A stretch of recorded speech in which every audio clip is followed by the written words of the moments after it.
বিসমিল্লাহির রহমানির রহিম।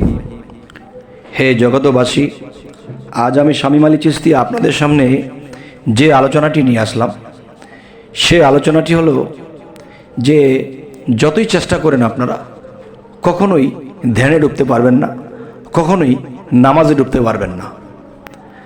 আল্লাহকে নামাজের মধ্যে হাজির নাজির করে আল্লাহু আকবার বলে আপনারা সেই নামাজের স্থানে থাকতে পারবেন না, কখনই পারবেন না।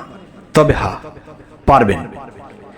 কি করে পারবেন এই কথাগুলো আমি বলবো ইনশাল্লাহ। তবে আরেকটি বিষয় হলো কি, যে কেউ কেউ বলতে পারে আমার নামাজ আমি পড়ব, এতে মন কই গেল আমার দেখা দরকার নেই। না বাবা, এই মনকে যদি সংযত করতে না পারি, এই মন যদি নামাজের মধ্যে দৌড়াতে থাকে, তাহলে আমার এই নামাজ, ইবাদত, এই ধ্যান কোনো ফায়দা হবে না। যদি ৮০ লক্ষ বার এই নামাজ, এই ধ্যান, এই স্মরণ আল্লাহর জন্য করেন, কখনই সম্ভব হবে না। তবে অবশ্যই সম্ভব হবে যদি সেই কাজগুলো করেন। যেমন মনে করেন, একটা বিষয় হলো কি, যে হযরত মুহাম্মদ সাল্লাল্লাহু আলাইহি সাল্লামকে আল্লাহ যদি সৃষ্টি না করতেন, তাহলে কিচ্ছুই সৃষ্টি করতেন না। তাহলে তিনি তো এমনিই পবিত্র, শুধু পবিত্র নয়, তিনি মহাপবিত্র। তারপরেও কিন্তু তাকে কি করা হয়েছে? হেরা পর্বতের গুহায় আল্লাহ নির্দেশ করেছেন, তুমি হেরা পর্বতের গুহায় তুমি সাধনায় ধ্যানে রত হবে। সেখানে তুমি যখন নিজেকে সাধনায় রত থাকিবে, তখন তোমার সিনা পরিষ্কার করা হবে, তোমার উপর কোরআন নাজিল করা হবে। তবে হে জগতবাসী, যে আজকের এই কথাগুলো অবশ্যই আপনারা একটু মন দিয়ে শুনবেন। কেননা সারা জীবনে যদি আপনি একবার মন থেকে, মন দিয়ে ডুবে নামাজ পড়তে পারেন বা ধ্যান করতে পারেন, তাহলে আল্লাহ খুশি। কিন্তু দেখা যায় আমরা ৫ ওয়াক্ত নামাজ পড়তে হবে বলে আমরা পড়তেছি। যেমন একটা কথা থাকে যে মেয়েটা খুব ভালো রে, নামাজ পড়তেছে, তখন মেয়েটা সালাম ফিরিয়ে বলতেছে, আমি তো নামাজ পড়তেছি আব্বুর ভয়ে। আব্বুর ভয়ে কেন? যে নামাজ না পড়লে আব্বু মারে। তো নামাজ না পড়লে আব্বু মারে, আব্বুর ভয়ে নামাজ পড়তেছে। তো মূলত এখানে আল্লাহকে পাইবার জন্য নয়, এবং মূলত যে আল্লাহকে সন্তুষ্ট করার জন্য নয়, এটি আব্বার ভয়ে পড়ানো হইতেছে। যেমন কোরআন হাদিসে একটা কথা আসছে, যে এগুলা হাদিস আমি বলি না, নবী এরকম কথা বলেননি, তবুও দেখা যায় এই কথাগুলো বলা হয়েছে মানুষকে শৃঙ্খলে রাখার জন্য, আল্লাহর প্রতি ভয়ভীতি রাখার জন্য। যেমন একটা কথা হলো যে কিছু কিছু হাদিসে বলা হয় যে ১ ওয়াক্ত নামাজ যদি কেউ কাজা করে, তাহলে ২,৮৮,০০,০০০ বছর দোজকের আগুনে জ্বলতে হবে। তো ২,৮৮,০০,০০০ বছর যদি দোজকের আগুনেই জ্বলতে হয়, তাহলে মানুষ কিভাবে আল্লাহর প্রেমিক হবে? তাহলে আমি যদি নামাজ না পড়ি, তাহলে আমার আব্বু মারবে, সেই মারের ভয়ে আমি নামাজ পড়তেছি, মূলত আল্লাহকে পাওয়ার জন্য নয়। তাহলে এটা কেমন কথা? আল্লাহ রাসূলদেরকে বন্ধু বলেছে, নবী রাসূলদেরকে বন্ধু বলেছে, তাহলে বন্ধু যদি আমাকে হতে হয়, তাহলে ভয় কিসের? একদিন আমি বান্দা হয়ে আছি, যদি আল্লাহ আমার কোনো কাজ, আমার কোনো সাধনা আল্লাহর পছন্দ হয়ে যায়, তখন আল্লাহ আমাকেও বন্ধু বলবে। তাহলে বন্ধুকে কখনো মারতে আসবে, ক্ষতি করতে আসবে? তাহলে ভয় পাবো কেন? আরেকটা কথা বলা হয় যে দোজকে ফেলে দেবে নামাজ না পড়লে। আসলে দোজকে ফেলে দেবে, এটা বাচ্চাদেরকে বুঝিয়ে বুঝিয়ে যেমন আমরা লেখাপড়া করাইতেছি, যে বাবা লেখাপড়া করিলে বাড়ি গাড়ি হবে, সুখে শান্তিতে থাকতে পারবে, আর না করলে গরিব হয়ে রাস্তায় কাগজ ঠকে। তো এখন যে বিষয়টি হলো যে ভয়ভীতি আমরা পোলাপানকে দেখাতে পারি, তারা যেন শৃঙ্খলী হয়, তারা যেন শিক্ষিত হয়। কিন্তু একজন মানুষ যখন তার ৩০, ৩৫, ৪০ বছর পার হয়ে যায়, তিনি কথা বলতেছেন যে নামাজ না পড়লে আল্লাহ দোজকে ফেলে দেবে, এবং ২,৮৮,০০,০০০ বছর আমাদেরকে দোজকে রেখে দেবে।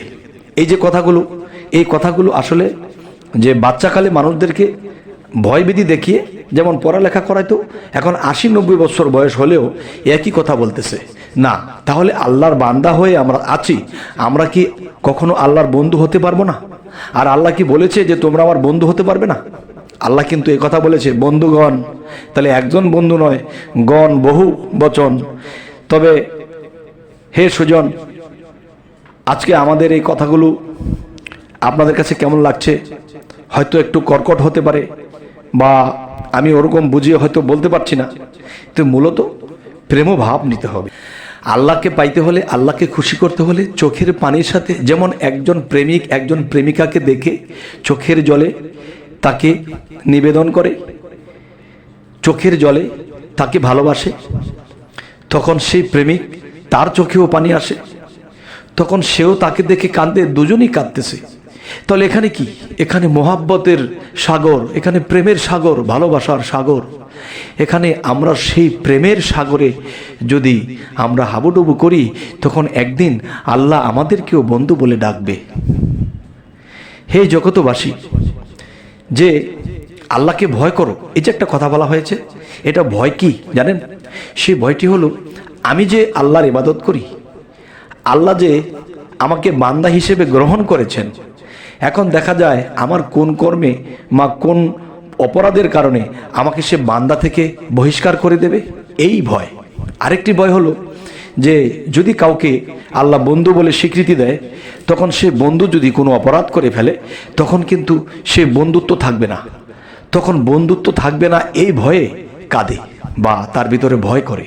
তো ভয় হলো, একটা কথা আছে যে ভয় ভক্তি প্রেম একেবারে তিন, এরকমভাবে যদি কেউ চলে তো সে কখনো হবে না ঋণ আল্লাহর কাছে। তাই বলবো কি, যে হজরত মুহাম্মদ সাল্লাল্লাহু আলাইহি সাল্লাম হেরা পর্বতের গুহার সাধন করেছেন। 40 বছর বয়স যখন হলো, তার উপর নবুয়ত আসলো এবং তার উপর কোরআন নাজিল হলো। এরপরে 52 বছরে আল্লাহর কাছে মেরাজ করতে গেল। সেই মেরাজে যাওয়ার পরে আল্লাহর সাথে সাক্ষাৎ হলো, মোলাকাত হলো। যখন আসবে তখন নামাজটা নিয়ে আসলো। তাহলে একটা কথা বলা হয় যে 7 বছর থেকে নামাজ পড়তে হবে এবং এক ওয়াক্ত নামাজ কাজা করলে তার 2,88,00,000 বছর দোজকে জ্বলতে হবে। এই কথাগুলো একটু বাড়িয়ে বলা হয়েছে এ কারণেই যে মানুষ যেন শৃঙ্খলে থাকে এবং আল্লাহকে ভয় করে, দোজকের ভয় করে তারা নামাজ পড়ে বা আল্লাহকে স্মরণ করে। তো আমি চাপে পড়ে কেন? আমার আব্বার ডরে আমি নামাজ পড়ব কেন?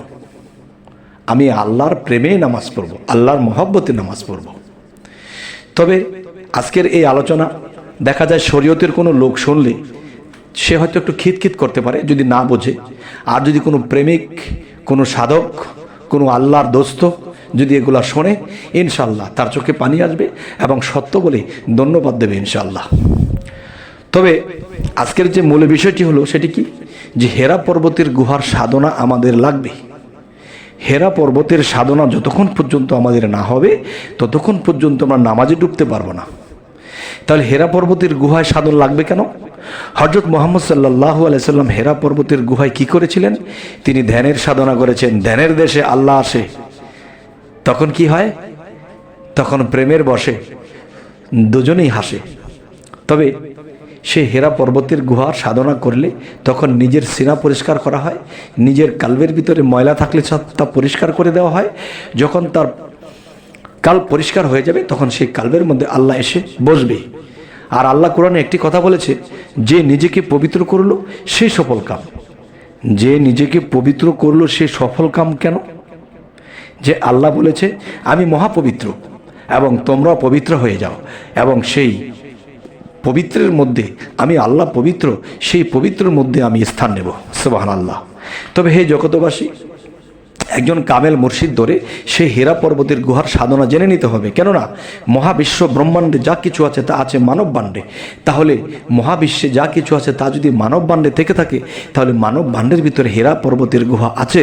সেখানে আপনাকে আমাকে প্রবেশ করতে হবে, সেখানে ঢুকে আমাদের সেই সাধনা করতে হবে। তখন আমাদের ভিতর থেকে অশৃঙ্খল জিনিসটা চলে যাবে, ময়লা জিনিসটা চলে যাবে। তখন আমার ভিতরে প্রেম জাগবে, আল্লাহর প্রতি মহাপ্রেম জাগবে। তখন সেই প্রেম নিয়ে যখন আমরা নামাজে যাব বা ধ্যানে ডুবব, তখন আল্লাহর সাক্ষাৎ লাভ করব। হে জগৎবাসী, আমার এই আলোচনাটি অবশ্যই শরীয়তের লোকেদের জন্য প্রযোজ্য বেশি, এবং যে আমার দেশের দেশি সে হলো তরিকতের ব্যক্তি। আমি সকলের উদ্দেশ্যে এই আলোচনাটি করলাম। তবে আমাদের এই আলোচনা আপনাদের কেমন লাগলো অবশ্যই জানাবেন, এবং আমাদের এই চ্যানেলের আলোচনা যদি আপনাদের ভালো লেগে থাকে তো অবশ্যই সাবস্ক্রাইব করে রাখুন, পরবর্তীতে যেন ভিডিওগুলো আপনাদের কাছে পৌঁছে যায়। তো আজ এ বলেই রাখবো, সকলেই ভালো থাকবেন। আল্লাহ হাফিজ।